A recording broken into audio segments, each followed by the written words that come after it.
है वो आज सुदामा जी के चरण दबा रहा है, और जो लक्ष्मी है जिसके सामने सभी संसार जो है हाथ फैलाता है, वो संसार की मालकिन लक्ष्मी मैया हवा कर रही है।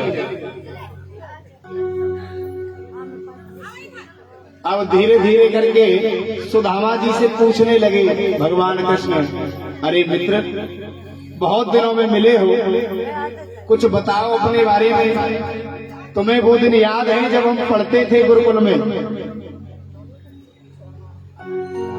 अब मित्रों की बात को मित्र ही समझते हैं। अब एक दूसरे बात करके हंसने लगते, और रुक्मिणी जी सोचने लगी कि पता नहीं किस बात में हंस रहे हैं। भगवान कृष्ण बोले, मित्र सुदामा, तुम्हें वो दिन याद है जब जंगल में लकड़ियां बीनने के लिए गए थे? सुदामा जी बोले, हाँ मित्र, कितनी तेज बारिश भई। भगवान बोले, हाँ, तुम्हारे दांत भी कटकटा रहे थे। अब सुदामा जी समझ गए कि कछु और ही पोल खोल व्यवहारों है, सो प्रसंग ही बदल दिया। हाँ कन्हैया, वो समय कछु अलग हो। अब ऐसी इतनी बात करके खूब दोनों हंस ले, और रुक्मिणी के पल्ले कछु ना पड़े कि जंगल में गए थे, लकड़ी बीन रहे थे, बारिश भैया में हंसने की कौन सी बात है। लेकिन रुक्मिणी ने सोचा कि भाई बचपन के मित्र हैं, कोई बात होगी। बात करते करते भगवान ने पूछा, मित्र, तुम बचपन से ही बाबा बैरागियों जैसी बात करते थे,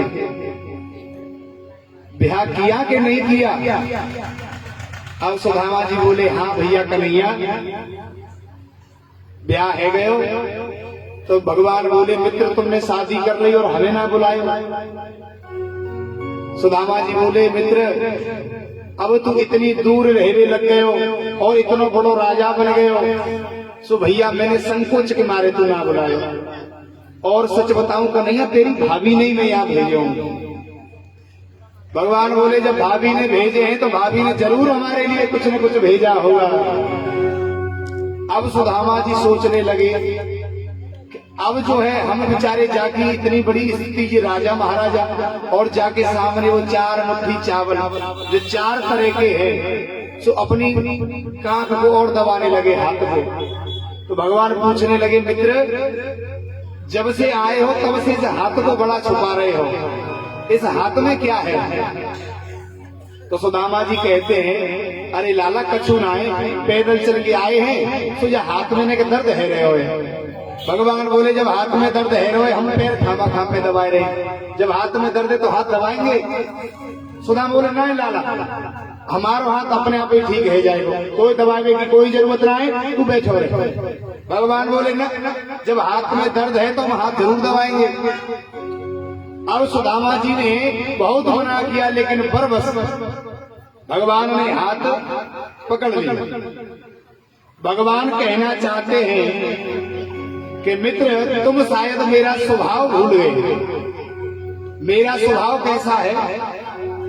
पत्रम पुष्पम फलम तोयम यो मे भक्त्या प्रयच्छति।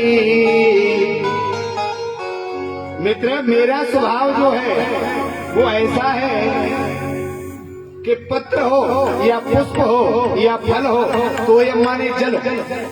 अगर कोई मुझे पत्र भी, एक पत्ता भी चढ़ाता है, वो भी मुझे स्वीकार है। लेकिन चढ़ाए कैसे? भक्ति से। यो में भक्त्या प्रयच्छति। अगर मुझे कोई व्यक्ति एक पत्ता भी चढ़ा देता है तो मुझे वो भी स्वीकार है। भगवान ने यहाँ पत्रम कहा, पत्राणी नहीं कहा इतने पत्ते चढ़ाने हैं, नहीं, केवल पत्ता। और ये भी नहीं कहा कि किस चीज का पत्ता। अरे भाई, कहीं कहीं पे कोई पेड़ मिलता है, कोई नहीं मिलता। पुष्पम, केवल एक फूल, पुष्पाणी नहीं कहा। और ना ही ये कहा कि कौन से पेड़ का पुष्प होना चाहिए, कोई भी हो। और तोयम जल, जरूरी नहीं कि गंगा जल ही हो, शुद्ध नल से निकला हुआ जल हो। केवल उसी से मेरे को स्नान करा दो, मुझे वही अच्छा लगता है, लेकिन होना चाहिए भाव से। भगवान भाव के भूखे हैं। आप यहाँ शरीर से आए हैं, अगर आपका मन यहाँ पर नहीं है तो आपका आना बेकार। भगवान कहते हैं कि मन की उपस्थिति जरूरी है, तन की नहीं। इसीलिए मित्र, तुम जो भी लाए हो वो मुझे अर्पण कर दो। तो बरबस भगवान ने वो तंदुर चावल की जो पोटली थी वो छुड़ा ली और भगवान ने एक मुट्ठी अपने मुख में डाल ली, और एक मुट्ठी चावल के बदले में भगवान ने सुदामा जी को एक लोक की संपदा दे दी। बोलो राधे राधे। क्योंकि भगवान किसी का ऋणी होना नहीं चाहते। भगवान को जो जितना देता है उससे कई गुना ज्यादा भगवान लौटा देते हैं। लेकिन जो कुछ है हमारे पास वो भगवान का ही है, लेकिन फिर भी देते हैं तो ये कहते हैं भगवान मैंने दे हो तो ये मैं लेके आया हूं तो, लेकिन सब कुछ है भगवान का ही, लेकिन फिर भी भगवान उसके बदले कई गुना ज्यादा देता है। अब जैसे ही दूसरी मुट्ठी मुख में डाली तो रुक्मिणी ने हाथ पकड़ लिया कि अब ये दूसरी मुट्ठी चावल खाने के बाद में क्या खुद सुदामा बनना चाहते हो, अथवा कच्चे चावल हैं, प्रेम के वसीभूत आप पा रहे हो, कहीं नुकसान न कर जाए। इसीलिए भगवान ने वो चावल रुक्मिणी को दिए कि ये सभी रानी महारानी को प्रसाद रूप में बांट दिया जाए। एक संत मेरे घर आया है प्रसाद लेकर के, ये प्रसाद सबको पाना चाहिए। अब बातें कर रहे, अब कन्हैया जी बोले कि लाला मैंने ब्याह करो, मैंने ना बुलायो, लेकिन अब तू बता तेने ब्याह करो कि ना करो। सुदामा जी बोल, कन्हैया बोले कि जब आए हो तो मिलवाई देंगे ना सीधे। सुदामा जी बोले और का जब आए हैं तो मिलेंगे, चल बुला अपनी पत्नी है। अब सुदामा जी बैठे और रुक्मिणी जी आई। रुक्मिणी का महाराज प्रणाम। भगवान बोले लाला जी को है परिचय तो करवा। तो भगवान बोले जे बेई है। तो भगवान बोले सुदामा जी पुत्रवती भव, पति प्रिया भव, सौभाग्यवती भव। पीछे से कालिंदी आ गई। महाराज प्रणाम। लाला जी को है कि ये भी बेई है। अच्छा दो ब्याह कर ले। लाला मैंने तो एक करो तो तू ना बुलायो, लेकिन तेने तो इतने ब्याह कर लिए। सुदामा जी आशीर्वाद दे रहे। पीछे से जो सत्यभामा आ गई। महाराज प्रणाम। लाला जी को है। भगवान बोले मित्र अब ये ना पूछो कौन है, जितनी भी आ रही है सब बेई हैं। कि लाला तो का 10-50 हैं कि वो अपने आप गिन ले, आशीर्वाद दे दे। सुदामा जी ने सोची 10-50 होंगी। सुदामा जी बोले बुलाए लाला सब में। अब एक एक करके आती गई। भगवान सुदामा जो आशीर्वाद देते गए, पुत्रवती भव, पति प्रिया भव, सौभाग्यवती भव। अब भगवान सुदामा जी गिनते गए, 5000 संख्या पार हो गई। अब सुदामा जी को तो माथो ही चकरा गए। आशीर्वाद देते देते हाथ दुखन लागे। सुदामा जी बोले लाला अब कितनी बची है। भगवान बोले भाई तो आदि बनाए भाई। सुदामा जी बोले भैया लाला तेरी माया तू ही जाने, अब मेरे बस की बात ना है। भगवान बोले तो क्या घर में लड़ाई करवानी है, अब आदि को दे दो, आदि को ना तो आदि लड़ेंगी ना, सबको दे। सुदामा जी बोले लाला ऐसो कर, जे तेरी अर्धांगी तू इनको अर्धांग, तू ही सबरो इकट्ठो आप होते आशीर्वाद ले ले, सबको बट जाएगा। बोलो राधे राधे। भगवान कृष्ण ने ही साष्टांग प्रणाम किया और ऐसे ही दोनों मित्र जो है हंसते खेलते समय व्यतीत हुआ। अब सुदामा जी बोले लाला अब हमें चलना चाहिए, तेरी भाभी मेरा इंतजार कर रही होगी। बड़ी सीधी सच्ची है, जैसो नाम है वैसे ही गुण है, यथा नाम तथा गुण, सुशील है बेचारी। भगवान ने ज्यादा रोकने का आग्रह नहीं किया। सुदामा जी ने सोचा कि ज्यादा ना है तो एक सुशीला की काजी धोती दे दे तो बेचारी सुशीला खुश रह जाती। लेकिन भगवान ने कछु ना दे। अब चलते टाइम सुदामा जी को याद आया कि लाला तेरी भाभी ने एक समाचार कही कि हाँ मेरी भाभी ने कहा क्या गाली है कि लाला तेरी भाभी ने कही एक मास दोए पाख में तो एकादशी होए मेरे घर गोपाल जू नित्य एकादशी होए।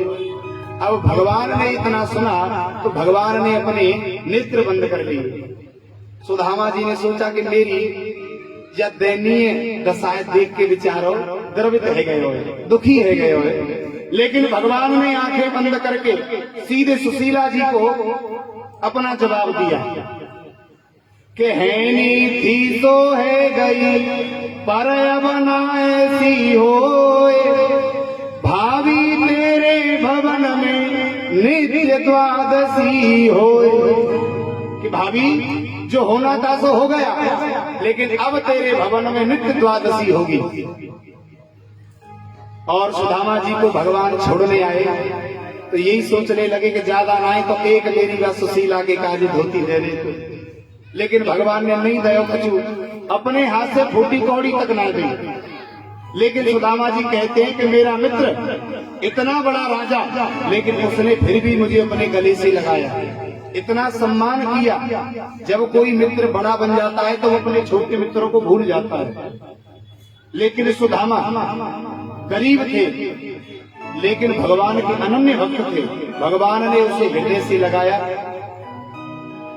और सुदामा जी चल पड़े के लाला मैं जा रहे हूँ। भगवान बोले हाँ मेरी भाभी जी से राम राम जरूर कह दियो और अब की बार अकेले आए, अब की बार भाभी जरूर लेके आइयो। कि जी कोई कहवे की बात है, ये तो मैं वैसे ही कह दूंगा और कुछ कहनी हो तो बताए कि ना बस यही कहनी अब की बार अकेले आए भाभी लेके आइयो। के सुदामा जी समझ गए भैया जिना देखो और सुदामा जी चले गए। लेकिन सुदामा जी जैसे ही अपने नगर के निकट पहुंचे तो देखे भव्य भवन बने हुए हैं, तो सोच में पड़ गए कहीं लौट फिर के मैं कहीं द्वारका में तो नहीं आ गए। लेकिन मेरी यहाँ एक झोपड़ी थी, वो कहाँ चली गई। अब महल के बार बार चक्कर काटे कि झोपड़ी मेरी यही थी। अरे झोपड़ी गई तो गई, लेकिन मेरी सुशीला कहाँ गई। अब अंदर जो है सुशीला सोलह श्रृंगार करके छम छम करती हुई आरती का थाल सजा करके आ रही थी और सुदामा जी उधर देख रहे थे। एक सेवक ने कहा कि महारानी बहुत देर से एक बाबा है हमारे महलों की तरफ देख रहा है। आज जब सुशीला ने देखा तो कहने लगी ये मेरे प्राणनाथ हैं, मेरे स्वामी हैं। अब सभी सुशीला के साथ में सखियां दौड़ी आरती का थाल लेके। सुदामा नाम की जय जयकार होने लगी तो सुदामा जी ने सोची कोई सुदामा नाम को महाराज आके बस गए हुए। लेकिन सुशीला जैसे आई तो सुदामा जी एक कोने में खड़े है गए। लेकिन सुशीला बिल्कुल सामने जब पहुंच गई तो सुदामा ने पूछा देवी जी कौन हो तुम। तो सुशीला कहने लगी अरे महाराज ऐसे गए अपने मित्र के जहाँ के मोइया भूल गए। अरे मैं तुम्हारी सुशीला। जब सुदामा ने देखी तो कहवे लगे अरे सुशीला तेरे दो दो चटीला, ये कहाँ से ऐसा है गए। मैं जब तो छोड़ के गए बिल्कुल बिना वस्त्रों में फटे वही वस्त्र तेरे, अब ये तेरा श्रृंगार गहने कहाँ से आए। तो सुशीला कहने लगी महाराज ये सब तुम्हारे वह मित्र की कृपा है, वह द्वारकाधीश ने ये सब कुछ किया है। अब सुदामा जी सब समझ गए कि मेरा मित्र कितना दयालु है कि उसने मुझे प्रत्यक्ष में कुछ नहीं दिया। अगर वो प्रत्यक्ष में देता तो मैं उसका ऋणी हो जाता। इसीलिए उसने मेरे को सब कुछ दिया, लेकिन अप्रत्यक्ष रूप से। इस प्रकार भगवान ने सुदामा जी की सहायता की। सुखदेव स्वामी कहते हैं राजन एक समय द्वारकापुरी में विद्वान जन बैठे थे और उन्होंने भगवान से कहा कि प्रभु अब की बार सूर्य ग्रहण बड़ा जोरदार है और इसमें अगर कुरुक्षेत्र स्नान किया जाए तो बहुत पुण्य मिलेगा। भगवान ने कहा जैसी तुम्हारी इच्छा। इधर जो है नंद बाबा से ब्रजवासियों ने कहा कि बाबा कुरुक्षेत्र स्नान के लिए चलते हैं, और इधर पांडव दिल्ली से वो भी कुरुक्षेत्र पहुंचे, और सारे जो लोग हैं वो कुरुक्षेत्र पहुंच गए। सुबह का जो पर्व होता है स्नान करने का, जब भगवान कृष्ण की सवारी निकल रही थी और वहीं ब्रजवासी ग्वाला रास्ते में खड़े थे, तो जो भगवान के सेवक थे वो रास्ता बनाते हुए जा रहे थे, हटो हटो हमारे महाराज द्वारकाधीश पधार रहे हैं। अब एक ग्वाला ने पूछा कि भैया तेरा द्वारकाधीश कौन है, कहा नाम है या कौन? एक सेवक ने कहा कि हमारे महाराज का नाम है श्री कृष्णचंद्र जी महाराज। अब ग्वाला बोलो चोरे जी को अपनो कोई कृत नहीं आएगा, इतनो बड़ो है गयो भैया, जाको तो नाम इतनो बड़ो है गयो, जाके तो नौकर चाकर लग रहे हैं। अब ब्रजवासी ने कहा कि जा कह दियो अपने बाप से कि रास्ता में तेरे बाप खड़े हैं। अब जब इतना सुना सेवक ने तो बहुत लाल पीला हुआ कि हमारे महाराज से ऐसे कहता है।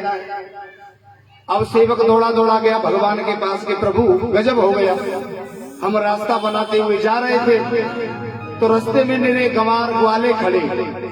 जब गंवार ग्वाले खड़े इतना सुना तो भगवान के भी कान खड़े हो गए कि गंवार ग्वाले हैं, और भगवान उन्होंने ऐसा कहा कि हम तो कह नहीं सकते।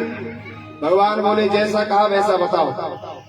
सेवक बोला प्रभु एक कह रहा था कि कह दियो अपने महाराज से रास्ता में तेरे बाप खड़े हैं। अब तो भगवान सब समझ गए कि जो मेरा नाम सुन के भी मुझे खरी खरी सुना दे, इतना अधिकार तो केवल ब्रजवासियों को है। बोलो राधे राधे, जोर से बोलो राधे। क्योंकि ब्रजवासी कन्हैया को भगवान मानते ही नहीं।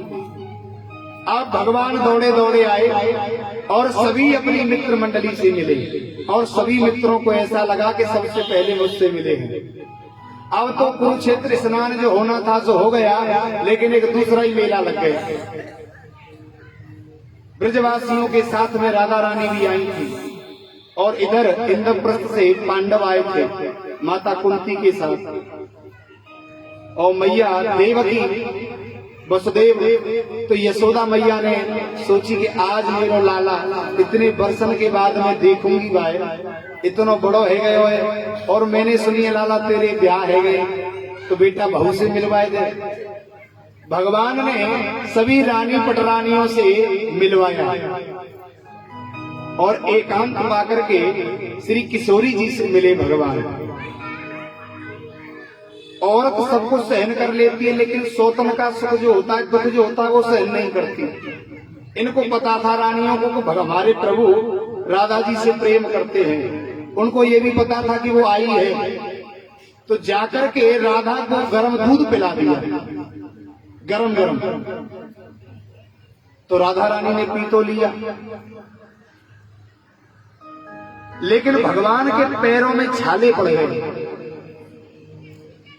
जब ये बात रानियों ने पूछी कि महाराज आपके चरणों में ये छाले, तो भगवान ने बताया कि जिसको तुमने गर्म दूध पिलाया था उसके हृदय में मेरे चरण वास करते हैं। बोलो राधे राधे। प्रेम उसको नहीं कहते कि जहाँ एक दूसरे का दीदार हो या मिलना ही हो। प्रेम तो वो होता है कि जहाँ मिलने की कोई आस ना हो और प्रेम दिल से कम ना हो। अब वहां भगवान ने अपने पिताजी वसुदेव से अपने परम तत्व ज्ञान के बारे में बताया। नारद जी से कहा कि आप मेरे पिताजी को मेरे बारे में ज्ञान दीजिए, क्योंकि मेरे माता पिता हैं, मैं दे नहीं सकता, क्योंकि वो तो मुझे अपना बेटा ही समझते हैं। अगर आपका भाव हमारे प्रति भी बेटे वाला है तो आप हम जो सुना रहे हैं वो आपके पल्ले नहीं पड़ेगा, क्योंकि आप हमें बेटा समझ रही हैं। अगर आप ये समझेंगे कि कोई सुना रहा है तब वो पल्ले पड़ेगा। इसीलिए जब तक हमारा भाव ज्ञान देने वाले के प्रति गुरुत्व का नहीं होता तब तक हमारे पल्ले कुछ नहीं पड़ेगा। नारद जी ने वसुदेव जी को ज्ञान दिया। नारद जी ने कहा कि 3 ऋण होते हैं हर व्यक्ति पर, हर जीव पर जन्म लेते ही। एक होता है ऋषि ऋण, एक होता है देव ऋण, एक होता है पितृ ऋण। ये 3 ऋण होते हैं हर जीव पर, और इन तीनों ऋणों से जो पूर्ण हो जाता है उस पर कोई भी ऋण नहीं रहता। तो नारद जी कहते हैं जो ऋषि ऋण है उससे ऋण होते हैं कि हमारे ऋषि मुनियों ने जंगल में जाकर के घोर तप किया, सूखे पत्ते खाए, तब जाकर के हमारे ये वेद पुराण लिखे। इनका हमें स्वाध्याय करना चाहिए, पढ़ना चाहिए, सुनना चाहिए, तब हमें ऋषि ऋण से मुक्ति मिलती है। एक होता है देव ऋण। देव ऋण से मुक्ति तब मिलती है जब हम कोई यज्ञ करते हैं, भगवान के प्रति हम कुछ दान करते हैं। और पितृ ऋण, इससे तब मुक्ति मिलती है जब हम भी अपने माता पिता की तरह अपना विवाह करके आगे संतान पैदा करते हैं, तब हमें पितृ ऋण से मुक्ति मिलती है। इन तीनों ऋणों से जो मुक्त हो जाता है उस पर कोई भी ऋण नहीं होता। तो भगवान बोले कि पिताजी अगर आपकी आज्ञा हो तो यहाँ पर एक यज्ञ का आयोजन किया जाए। तो वसुदेव जी ने कहा कि बिल्कुल। तो भगवान ने सारी व्यवस्थाएं की, क्योंकि सारे ऋषि मुनि वहां थे, तो वहीं यज्ञ जो है हुआ। और उसमें ये पता नहीं चला उस मेले में कि कितना समय निकल गया।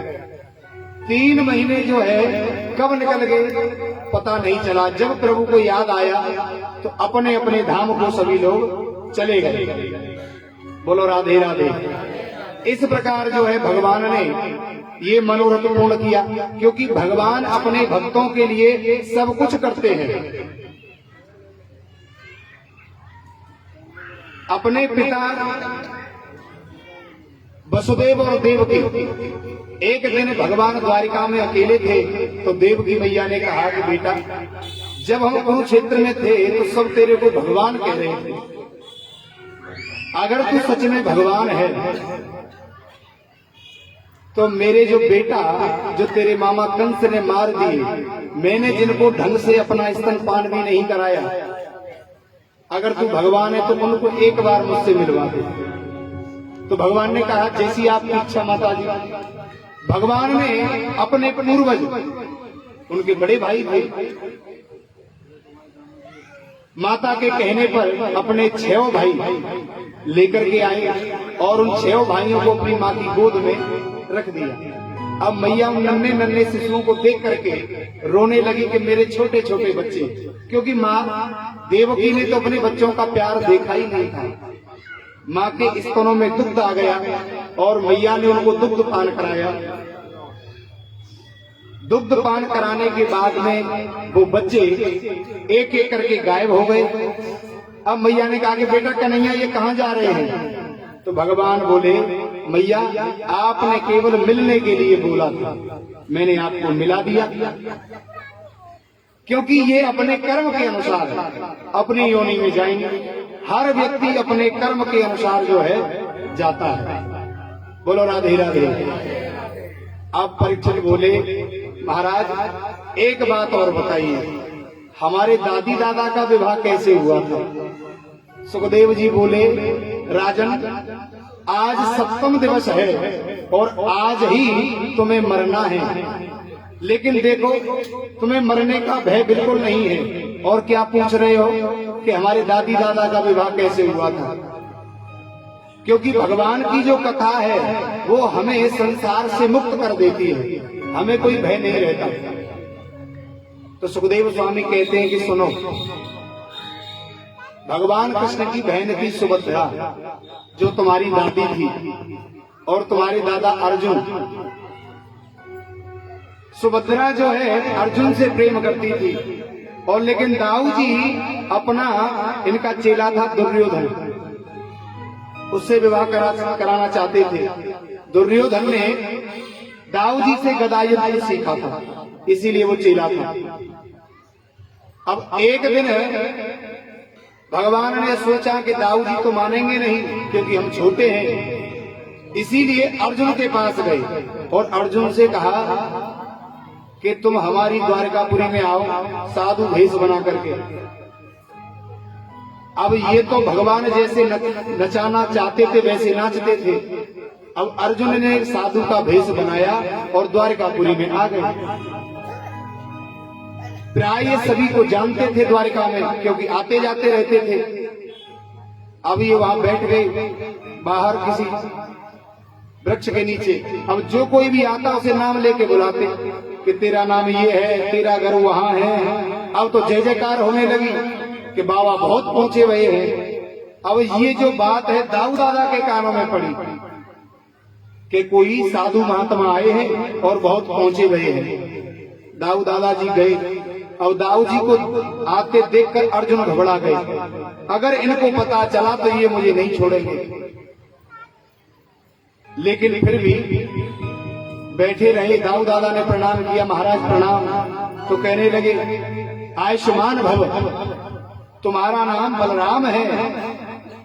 अब तो दाऊ जी सोचने लगे हाँ भैया बहुत पहुंचे हुए महाराज हैं। अब ऐसे ही वार्तालाप होती रही तो दाऊ जी ने कहा कि महाराज अगर आप बुरा ना माने तो आज जो भोजन है आपका हमारे घर पर करिए आप। अब इसने पहले त्याग दिखाया कि हम जाते तो किसी के यहाँ नहीं है, लेकिन तुम्हारा प्रेम देख करके हमसे मना करते भी नहीं बन रहा, आ जाएंगे। अब ये तो चाहती यही थी कि घर जाए। अब ये जो है घर पहुंचे। भगवान कृष्ण ने सुभद्रा से कहा कि बहन सुभद्रा बहुत पहुंचे हुए महात्मा हैं, इनकी सेवा करोगी तो मनवांछित पति मिलेगा। अब ऐसा कह करके सुभद्रा से बोले थोड़ा सा काम है बहन जी, मैं अभी आता हूँ, तुम जब तक बाबा जी को भोजन पवाओ। अब इतना कह के चले गए। अब सुभद्रा सोचने लगी कि थोड़ी थोड़ी शकल मुझे ऐसा लगता है अर्जुन जैसी है, लेकिन फिर सोचने लगी कि आजकल मैं कुछ ज्यादा ही सोचती हूँ उनके बारे में, इसीलिए हर व्यक्ति मुझे वही नजर आता है। फिर काम करने लगी, लेकिन सोचने लगी कुछ भी हो लगते तो अर्जुन जैसे ही हैं, लेकिन अर्जुन ऐसा क्यों भेष रखेंगे। लेकिन फिर चुपके से नाम लिया, अरे अर्जुन। अर्जुन ने इधर उधर देखा, सोई समझ गई सुभद्रा के अर्जुन ही है। क्योंकि अगर किसी व्यक्ति का अगर आप नाम लेते हैं, अगर उसका वो नाम होता है तो वो जरूर बोल जाता है कि हाँ भैया। अब पास में आई और बोली कि ये बाबा भैरविया बने क्यों घूम रहे हो महाराज। अर्जुन बोले ये सारे पापड़ तुम्हारे लिए बेल रहे हैं देवी। अब कहा सुभद्रा ने कि अब ऐसा करो, कल हम पूजन करने के लिए आएंगे मंदिर में और वहां पर तुम आ जाना, वहां पर कोई नहीं होगा और वहीं से ले जाना हमें। बोलो राधे राधे। अर्जुन भोजन पाके चले गए। अब दूसरा दिन हुआ, सुभद्रा अपनी सखियों के साथ में मां कात्यायनी का पूजन करने के लिए पहुंची। अब अर्जुन वहां पहले से मौजूद थे। अर्जुन को देख करके सुभद्रा चली और अर्जुन ने हाथ पकड़ा और रथ में बिठाया और ले गए। अब तो जो साथ में जो पहरेदार गए थे वो कहने लगे ले गो ले गो ले गो।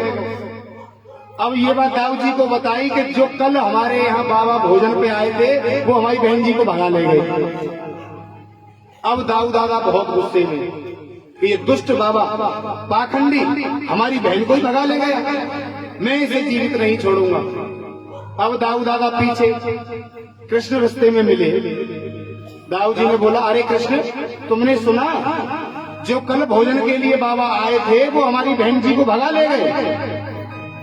कन्हैया बोले हाँ भैया सुना तो मैंने भी है। दाऊ जी बोले तुम कैसे भाई हो, हाथ पे हाथ रखे बैठे हो। भगवान बोले भैया हम ये सोच रहे हैं कि ये बाबा कोई मामूली बाबा नहीं है, जो हमारे बल पराक्रम के बारे में जानते हुए भी हमारी बहन का हरण कर ले गया तो कोई हमसे बड़ा योद्धा होगा। अगर उसने हमें युद्ध में हरा दिया तो ना कट जाएगी भैया। दाऊ जी बोले तू पता नहीं क्या उठपटांग सोचता रहता है, तू सोच जब तक मैं उसका काम तमाम करके आता हूँ। भगवान बोले हम भी पीछे नहीं, हम भी आपके साथ हैं, चलो। भगवान ने भी साथ हो ली। अब जैसे ही दाऊ जी को आते देखा अर्जुन घबरा गए, अब ये मुझे नहीं छोड़ेंगे। अर्जुन का एक नाम है सब्यसाची। अर्जुन एक ही हाथ से बाण चला देते हैं, धनुष पर बाण चढ़ा के चला देते हैं, जबकि कोई भी व्यक्ति एक हाथ से धनुष पर बाण चढ़ा के नहीं चला सकता। अब सुभद्रा ने कहा, आप प्रेम से युद्ध करिए, मैं घोड़े दौड़ाती हूँ। अब सुभद्रा जो है रथ दौड़ाने लगी और अर्जुन जो है युद्ध करने लगे। भगवान पीछे से कहने लगे, चलने तो कोई बात नहीं, हम हैं। लेकिन अर्जुन ने कहा कि देख लेना महाराज, हमारी तो बागडोर तुम्हारे ही हाथ है। भगवान बोले ठीक है। लेकिन कन्हैया ने दाऊ जी से कहा कि भैया जरा ये देखो तो सही, ये बाबा ने बहन जी को भगाया है या बहन जी ने बाबा को भगाया है? देखो घोड़े कौन दौड़ा रहा है। जब दाऊ जी ने देखा तो दाऊ जी का भी माथा घूम गया कि हाँ कन्हैया, मुझे लगता है कि हमारी बहन जी ने ही बाबा का हरण कर लिया है, क्योंकि रथ बहन जी दौड़ा रही थी। अब जब ये सुना तो कन्हैया ने कहा कि मुझे लगता है दाऊ जी ये कोई और नहीं, गांडीवधारी अर्जुन है। जब अर्जुन का नाम लिया तो दाऊ जी ने कहा कि जब ये अर्जुन है तो सब किया धरा सब तेरा ही है, क्योंकि तेरे बिना तो ये कुछ नहीं कर सकता। भगवान ने कह दिया युद्ध विराम, अर्जुन को बुला लिया कि आ जाओ। अर्जुन ने आते ही दाऊ जी ने प्रणाम किया कि महाराज नमो नारायण। अर्जुन शर्मिंदा भय कि दाऊ दादा माफ कर दो, हमें तो ये जैसे नचाते हम वैसे ही नाचते हैं, क्योंकि हम तो इनके ही क्रीड़ा मृग हैं। अब आप ही बताओ हम क्या करते। तो दाऊ जी ने कहा कि कृष्ण तुम हमसे कह सकते थे। तो भगवान ने कहा कि तुम तो अपने चेला दुर्योधन से करना चाहते थे, लेकिन हमारी बहन जी मन ही मन अर्जुन को चाहती थी, इसीलिए हमने ये उपाय सूझा कि इस प्रकार जो विवाह किया जाए। सुखदेव जी बोले कि राजन ऐसे हुआ था तुम्हारे दादी दादा का विवाह। परीक्षित खूब हंसे कि हमारे दादी दादा का विवाह इस प्रकार हुआ। बोलो राधे राधे। इस प्रकार दसम स्कंद की कथा समाप्त होती है। एकादश में भगवान ये मुक्ति का स्कंद है, इसे मुक्ति स्कंद भी कहते हैं। बहुत से लोग सुदामा चरित्र पर ही बहुत से व्यास कथा को समाप्त कर देते हैं, आपने देखा होगा। लेकिन सुदामा का जो चरित्र है वो दसम स्कंद में है और भागवत में 12 स्कंद है। 2 स्कंदों की कथा को वो कहते ही नहीं है। ये मुक्ति जो स्कंद है, इसी में पार्वती जी को नींद आ गई थी जब भगवान शिव सुना रहे थे, और जो तोता हुक्का दे रहा था ये वही मुक्ति स्कंद है। तो भगवान ने सोचा कि मैंने वैसे तो पृथ्वी का सारा भार जो है तार दिया, लेकिन मेरा परिवार इतना बड़ा हो चुका है कि मेरा ही परिवार इस पृथ्वी का भार ना बन जाए। और उन्होंने एक ऐसी माया रची कि बहुत सारे साधु महात्मा द्वारकापुरी में आए और तपस्या करने लगे। भगवान के पुत्र और पौत्र एक दिन मजाक सूझा। जामवती का पुत्र सांब बहुत सुंदर था, तो सभी बच्चों ने उसे साड़ी पहनाई और महात्माओं के पास ले जाकर के बोले कि महाराज हमारी भाभी जी ये पूछने आई हैं कि इनके लड़का होगा कि लड़की। अब सबरे महात्मा कोई नाक बंद करे, कोई आंख बंद करे, लेकिन काऊ के पल्ले कछू ना पड़े। अब कछू हो तो पल्ले पड़े। उस सभा में दुर्वासा मुनि भी बैठे थे। दुर्वासा मुनि ने देखा, जब बहुत देर हो गई तो दुर्वासा मुनि ने कहा इधर आओ बच्चों, हम बताएंगे तुम्हारी भाभी के क्या होगा। दुर्वासा मुनि ने कहा कि न लड़का होगी न लड़की, इसके एक लोहे का मूसल होगा जो तुम्हारे पूरे परिवार का विनाश कर देगा। अब इतने में सारे बच्चे घोड़ा गए। जब कपड़े खोले तो वास्तविकता में एक लोहे का मूसल प्रकट हो गया। अब ये बात उग्रसेन जी को बताई तो उग्रसेन जी ने कहा कि अगर ये बात भगवान को पता चली तो भगवान बच्चों को या तो मृत्यु दंड देंगे या उनको देश निकाला दे देंगे। उन्होंने वो लोहे का मूसल घिसवा करके पानी में बहा दिया। उसी की एरका नामक घास बनी जो तलवार जैसी पहनी थी, एक दिन यदुवंशियों ने मदिरा पान किया और आपस में ही लड़ भिड़ के सारे मारे गए, 2-4 बचे। एक बार अर्जुन द्वारकापुरी में बैठे थे, वहां पर एक पंडित जी रोते रोते आए और भगवान को गाली देने लगे। वो पंडित, अर्जुन को बड़ा क्रोध आया कि हमारे सामने हमारे प्रभु को उल्टा सीधा बोलता है। तो पंडित बोला कि जब राजा पाप करता है तो प्रजा को कष्ट होता है, और तुम्हारे होते हुए मेरे 10-10 बेटे मारे गए, इसका मतलब तुम पाप कर्म करते हो। जब राजा पाप करता है तो प्रजा में कष्ट पैदा होता है, भुखमरी होती है, और जब बाप गलत कर्म करता है तो उसके सामने उसकी संतान दुख पाती है, उसके बेटे मरते हैं। तो अर्जुन ने कहा कि अब की बार तेरा ब्राह्मण जो बच्चा होगा उसकी रक्षा मैं करूंगा, मैं तुम्हें वचन देता हूं। तो ब्राह्मण ने कहा, अरे अर्जुन, हमारी द्वारकापुरी में ऐसे ऐसे बलशाली वीर हैं, जब वो कुछ ना कर सके तो तू क्या कर लेगा? अर्जुन बोला, मुझे क्या कृष्ण बलराम समझते हो? मैं त्रिलोकी में प्रसिद्ध हूं, मेरा गांडीव, मेरा धनुष डंका बजता है। मैं तुम्हें वचन देता हूं कि मैं तुम्हारे बच्चे की रक्षा करूंगा, अगर नहीं कर पाया तो मैं आत्मदाह कर लूंगा, ऐसा बोल दिया। और जब अब की बार बच्चा होने को आया तो वो ब्राह्मण अर्जुन को बुलाने आया। अर्जुन ने पूरे घर को बाणों से ऐसे बेध दिया कि अंदर की हवा बाहर और बाहर की अंदर न जा पाए। बच्चा सकुशल हुआ, बच्चे की रोने की आवाज आई, लेकिन जैसे ही अर्जुन और ब्राह्मण अंदर गए तो बच्चा सशरीर गायब था। पहले तो बच्चे का मृत शरीर रह जाता था, लेकिन अब की बार तो सशरीर ही गायब था। अर्जुन ने खूब ढूंढा लेकिन वो बच्चा नहीं मिला। अब अर्जुन परेशान होकर के अपने लिए चिता बना ली, आत्मदाह करने के लिए जा रहा था, क्योंकि उसने वचन दिया था, क्षत्रिय था। भगवान कृष्ण ने कहा, भैया सती होती तो बहुत देखी, अब तू कौन के संग सता है रो? अर्जुन ने कहा कि प्रभु आपको मजाक लग रहा है और मेरे प्राणों का संकट है। मैंने वचन दिया था ब्राह्मण को और मैं उसके बच्चे की रक्षा न कर सका, इसीलिए मैं क्षत्रिय हूँ और अपना आत्मदाह जरूर करूंगा। तो भगवान ने कहा, एक बार हमारे साथ भी चलो। भगवान अपने साथ ले गए। भगवान लोकालोक पर्वत को भी लांग गए, जहाँ सूर्य का भी प्रकाश नहीं जाता, और भगवान के रथ का जो घोड़े थे वो भी चौंधे आ गए, उनको कुछ दिखाई नहीं दिया। भगवान ने अपना सुदर्शन चक्र आगे आगे अपने रथ से दौड़ाया और उसके प्रकाश में घोड़े दौड़ते गए, और एक दिव्य महापुरुष मिला जिसको भगवान ने प्रणाम किया, अर्जुन ने भी किया। वो भौम पुरुष ने कहा कि तुम दोनों नर नारायण हो और मैंने ही उन बच्चों को चुराया है। अब तुम्हारी पृथ्वी पर जो लीला थी वो पूरी संपन्न हो चुकी है। अब धरा धाम से आप अपने धाम को वापस आ जाओ, इसीलिए मैंने ये लीला की थी। और उस भौम पुरुष ने उस ब्राह्मण के सारे बालकों को लौटा दिया।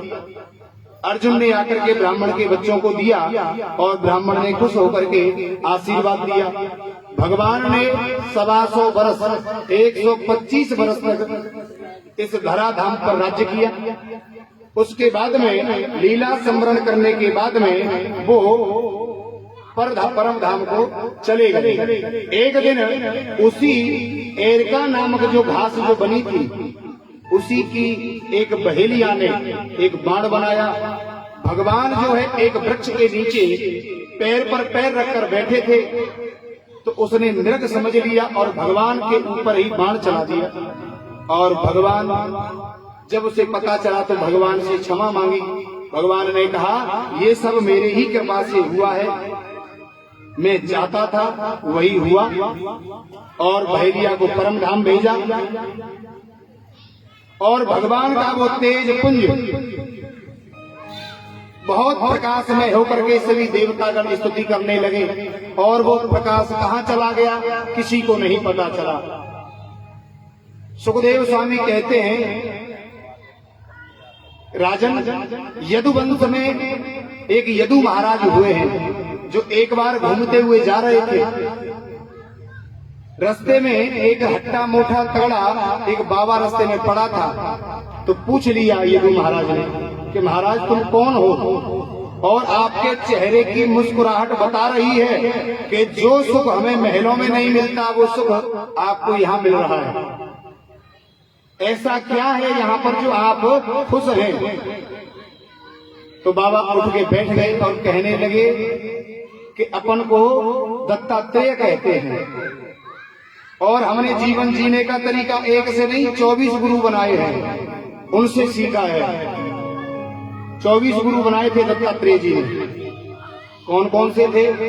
पृथ्वी वायुराकाशो आपोग्नि चंद्रमा रवि कपोतो अजगर सिंधु पतंगो मधुकृतराज मधुहा हरिणो मीना पिंगला कुररोर्वक कुमारी सरकृत सर्प पूर्णनाभि सुपेस्कृत।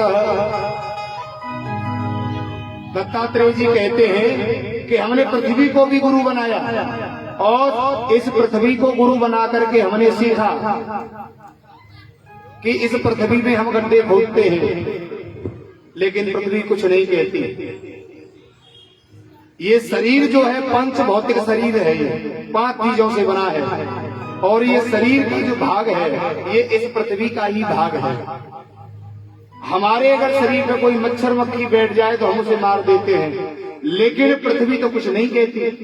पृथ्वी का एक नाम है क्षमा, सबको क्षमा करती है। इसीलिए हमने पृथ्वी से ये सीखा कि कोई कुछ भी करे लेकिन हमें उसे क्षमा कर देना चाहिए। वायु, हमने वायु को भी अपना गुरु बनाया, और इससे हमने सीखा कि सुगंध आए या दुर्गंध वायु समगति से बहती है। अब ऐसा तो है नहीं कि यहाँ सुगंध आ रही है हवा यहीं चलेगी, जहाँ बदबू आ रही है हवा वहां भी चलेगी। इसीलिए हमने हवा से सीखा समय कैसा भी हो निरंतर हमें चलते ही रहना चाहिए। हमने इस अग्नि को भी गुरु बनाया। अग्नि से हमने सीखा अग्नि में अच्छा हो या बुरा हो वो हर किसी को अपने में समा लेती है। ऐसे ही हमें व्यक्ति के अंदर अगर कोई गुण नजर आता है तो गुण हमें ग्रहण कर लेना चाहिए, और जो अवगुण है वो त्याग देना चाहिए।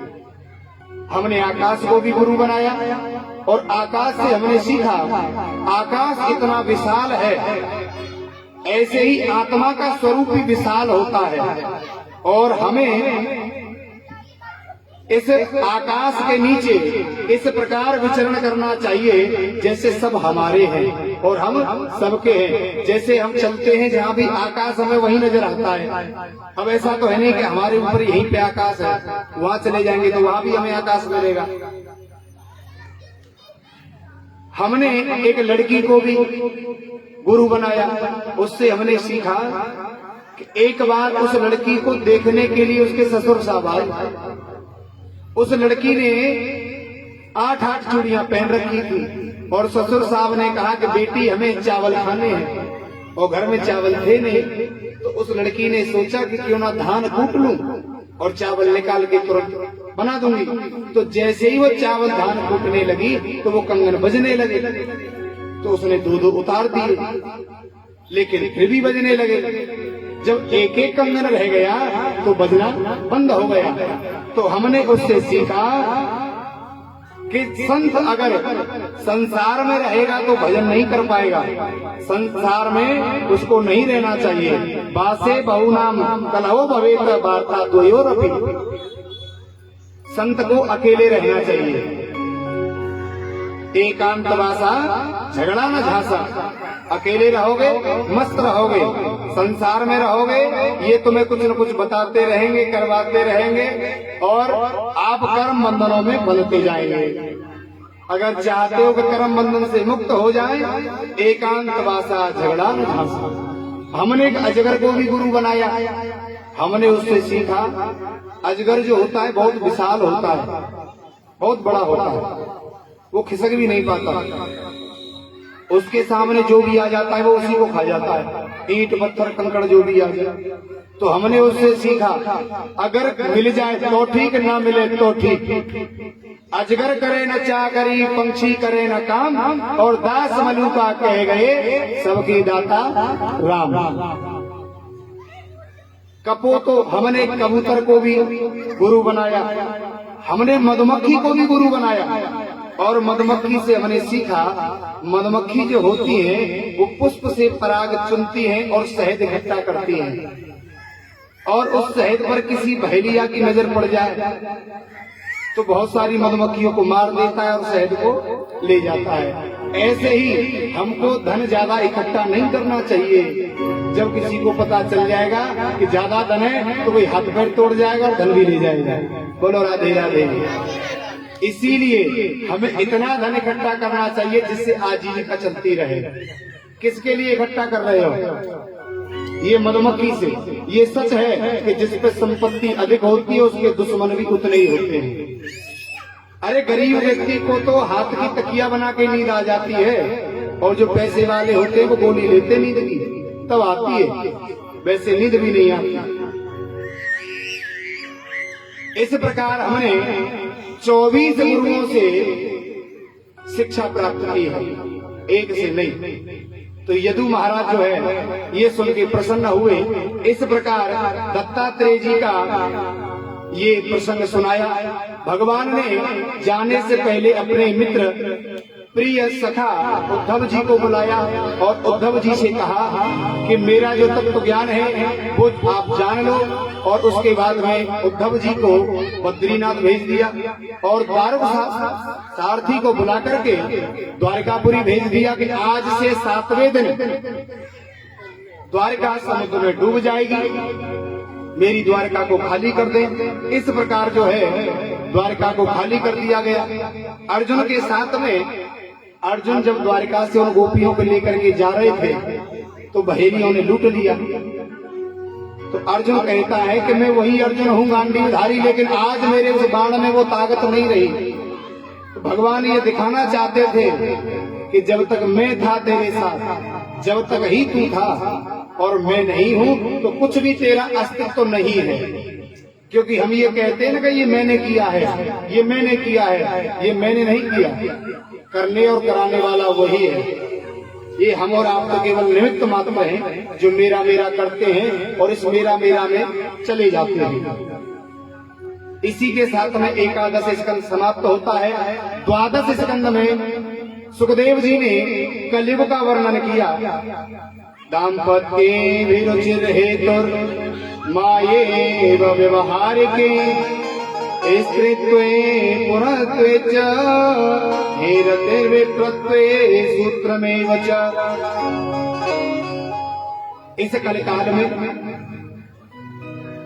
केवल जो जिसको पसंद कर लेगा ये विवाह का स्वरूप रह जाएगा। ना तो कोई जाति देखेगा, ना कोई वर्ण देखेगा, जिसको जो पसंद है वो उसी के गले में माला डाल देगा, ये विवाह रह जाएंगे। और ब्राह्मण केवल पंडित ये कहेंगे हमने जनेऊ पहन रखा है इसीलिए पंडित हैं, ना तो गोत्र का मालूम है ना प्रवर का मालूम है, केवल जनेऊ धारण और तिलक लगा के कहेंगे हम पंडित हैं। और कलयुग में स्त्री जाति की विशेष मान्यता रहेगी, पुरुष वर्ग की कोई मानेगा नहीं। और जो पाखंडी होगा उसकी पूजा होगी। बड़े बड़े डकैत इस सत्ता के अधिकारी बनेंगे जो जनता को लूटेंगे, खाएंगे। और जो स्त्री उल्टा होगी वो अपने आप को पतिव्रता कहेगी कि मैं पतिव्रता हूँ, और जो पतिव्रता होगी उनकी तो कोई गिनती ही नहीं रहेगा। क्योंकि जो सही आदमी होता है उसकी तो कोई मानता ही नहीं, और जो लोग गलत होते हैं वो अपनी जय जयकार करवाते हैं। क्योंकि जिसको डर होता है ना हारने का वही जिंदाबाद के नारे लगवाता है, और जिसको डर ही ना हो, जिसको पता है कि मेरी तो जीत है, तो वो जयकार ही क्यों लगवाएगा। इस प्रकार जो है कलयुग में, कलयुग की आयु है 4,32,000, जिसमें से 5,125 वर्ष निकल चुके हैं। 5,125 वर्ष निकल गए। जब अपना नया साल आता है तो किसी ब्राह्मण से पंचांग सुनना चाहिए। विधि विधान से हमारे पंचांगों में ऋषि मुनियों ने लिख दिया है सारा कुछ। और इस कलयुग में संबल ग्राम मुख्यस्य ब्राह्मणस्य महात्मना भवने विष्णु यश सकल्प प्रादुर्भविष्यति। इस कलयुग में संभल नामक तहसील में मुरादाबाद जिले में विष्णु यश ब्राह्मण के घर कल के अवतार होगा।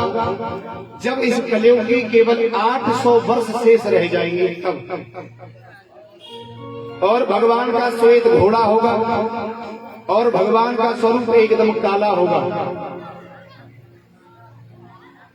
क्योंकि इस समय मरु और देवापी राजा जो कलापक ग्राम में तपस्यारत हैं, उनके यहाँ वही विष्णु यश नामक ब्राह्मण बनेंगे और उन्हीं के बाद में सतयुग का प्रारंभ हो जाएगा। अब परीक्षित जी कहने लगे कि महाराज अब आप चले जाएंगे और आज ही तो मेरे को मरना है, अब तक्षक आएगा और मुझे काट लेगा। तो सुखदेव जी डांट करके बोले, तुम तू राजन मर्ष्यति पशु बुद्धि मीमांस जही, तू मरेगा ये तो तेरी पशुओं जैसी बुद्धि है, क्योंकि ना तो ये शरीर तेरा है और ना तू ये शरीर है।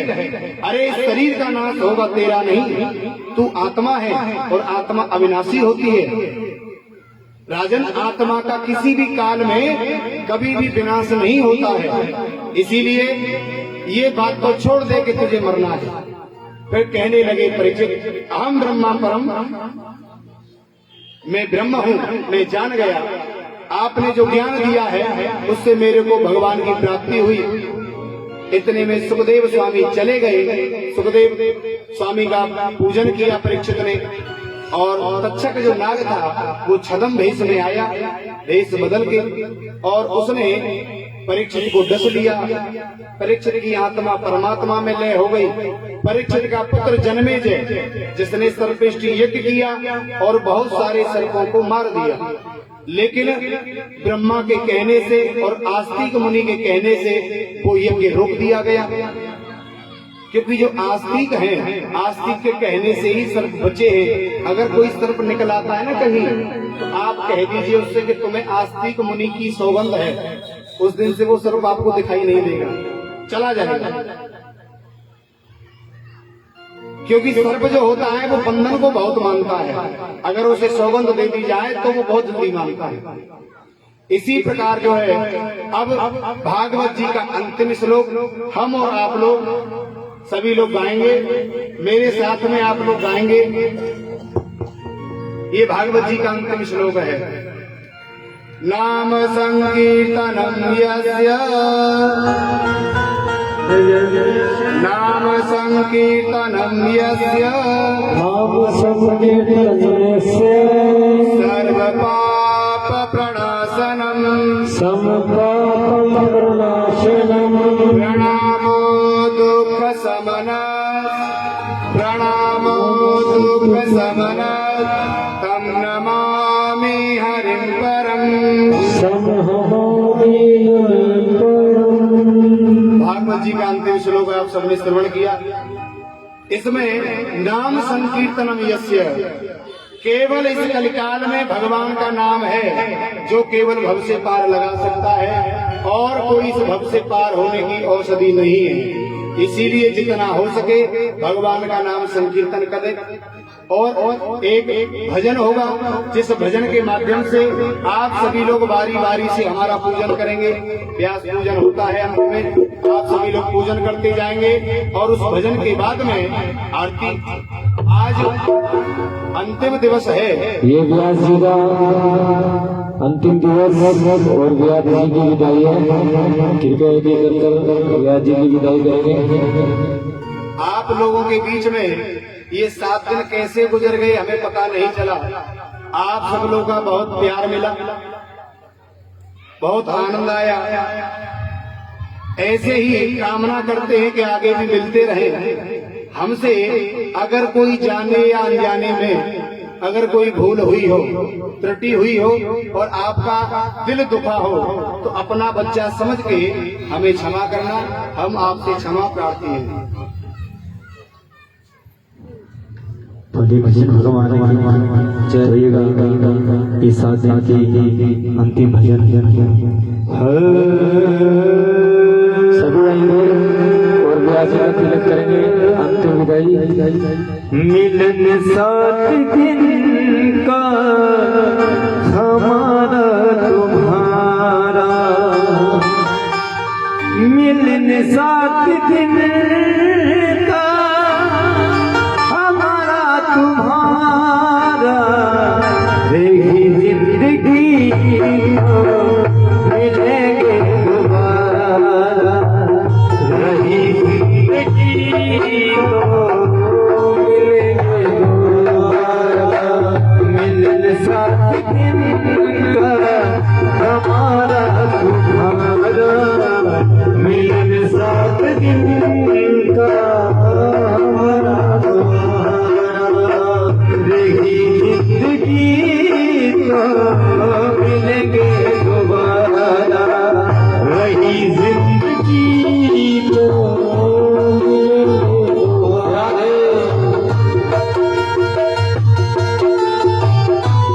श्री राधे जय हो।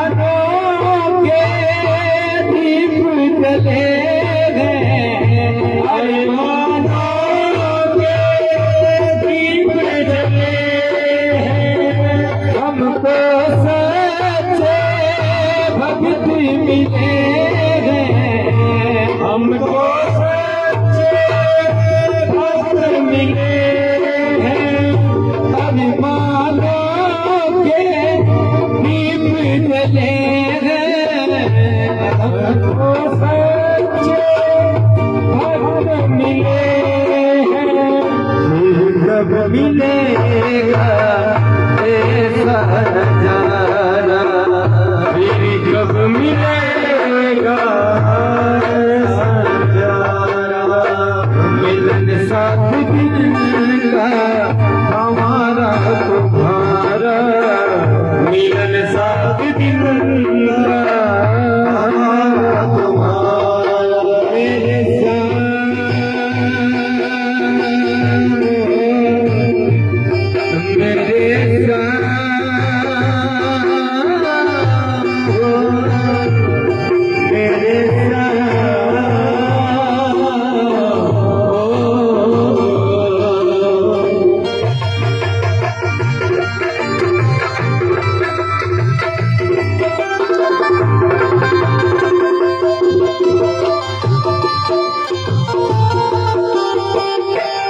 सब भक्तों से मेरा कहना, सब भक्तों से मेरा कहना, भूल चूक की माफी देना, भूल चूक की माफी देना, तुमसे बिछड़ना गवारा हमारा, तुमसे बिछड़ना हमारा तुम्हारा, लगी जिंदगी तो मिलेंगे तुम्हारा, ये जिंदगी तो मिलेंगे तुम्हारा, मिलन साथ दिल का हमारा तुम्हारा, मिलन साथ दिन का कन्हैया गो कन्हैया, गो कन्हैया गो कन्हैया, गो कन्हैया गो कन्हैया, गो कन्हैया गो कन्हैया।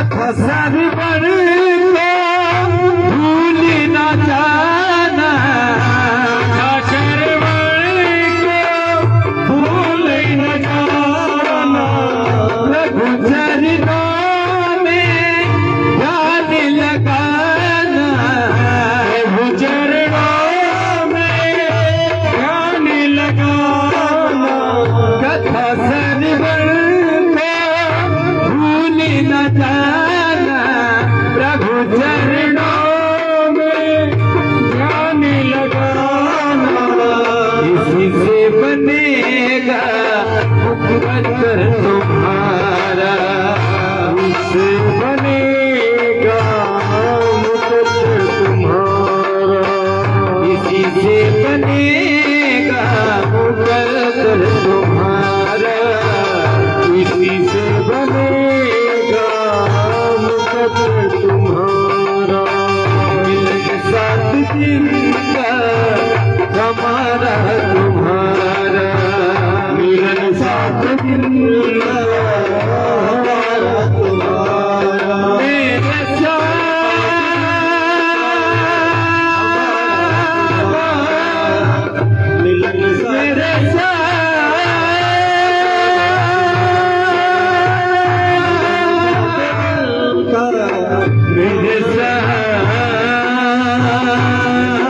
मेरे कन्हैया, मेरे मेरे बोलिए कृष्णचंद्र भगवान की, बोलिए अपने अपने गुरु महाराज की जय, बोलिए अपने माता पिता की जय। बोलो राधे राधे। राधे राधे। सभी माता बहनों से और हमारे ताऊ चाचा जो भी हैं सबसे एक विशेष सूचना, कल प्रातःकाल हवन होगा 8 बजे, आप सभी लोग पधारें। 8 बजे हवन प्रारंभ हो जाएगा। आप ज्यादा से ज्यादा संख्या में आए, क्योंकि आपने 7 दिन तक कथा श्रवण की। आप सभी लोग आए, हवन में सम्मिलित हो। और आपसे एक मेरा अनुरोध है सबसे कि हमारे नाम से YouTube चैनल है, श्री मुकेश दीक्षित जी महाराज के नाम से। आप सभी हमारे चैनल को सब्सक्राइब करें, बेल आइकन दबाएं और हमारी कथा जो है आप तक पहुंच जाएगी। और जो आगामी जो नई होंगी वो भी आपको मिलती रहेंगी। आप हमारे चैनल को ज्यादा से ज्यादा सब्सक्राइब करें। आप सभी लोग खड़े हो जाएं आरती के लिए। कल जो है आरती